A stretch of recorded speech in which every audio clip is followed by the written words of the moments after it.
What's up mga idol?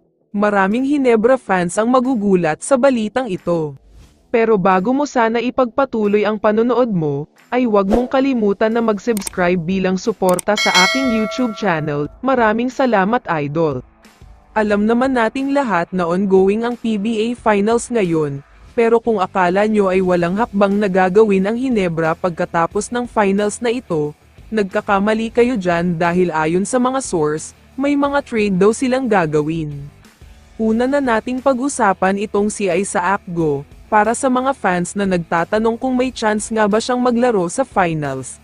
Ang sagot dyan ay 0% chance, official na siyang out sa buong finals series na ito. Posibleng pati next conference ay out na rin daw siya para sa Hinebra, dahil nga hindi na siya babalik bilang isang Hinebra player. Nakalagay na nga siya sa trading block at naghahanap na sila ng team na interesado sa kanya. Kung may isang player daw kasi na sobrang interesado ang Hinebra para sa next conference, ito ay walang iba kundi si Arvin Tolentino, lalo na kung hindi pa din matutuloy ang trade o pagkuha nila sa star player na si Troy Rosario.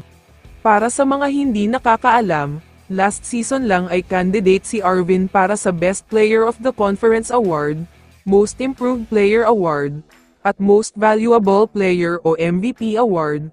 Ganyan kahusay ang player na ito. Ngayong conference naman ay gumawa rin siya ng ingay, nagtala kasi siya ng monster triple-double, at gumawa din siya ng 51 points sa isang laban. Siya pa lang ang nakakagawa ng 50 plus na local player sa loob ng 6 years.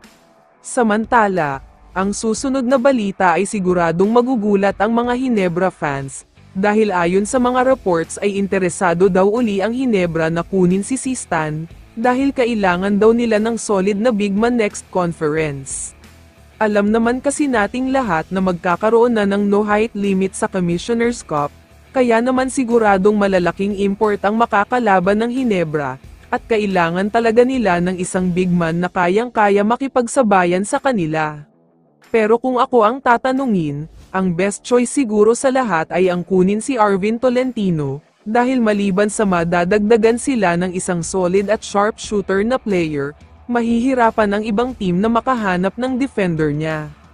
Kung si Stan kasi ang kukunin nila, sobrang ball dominant siya kaya mawawalan ng touches ang ibang players nila, posibleng mawala na naman uli ang laro ni Jopeth Aguilar, kaya mas maganda kung wag na muna nilang kunin si Stan. Kaya naman kung ikaw ang tatanungin idol, ano ang masasabi mo sa balitang ito? I-comment mo naman ang sagot mo sa tanong na ito. So dito na nagtatapos ang video na ito. Maraming salamat sa pagsuporta at panonood mga idol. Ingat at bye-bye.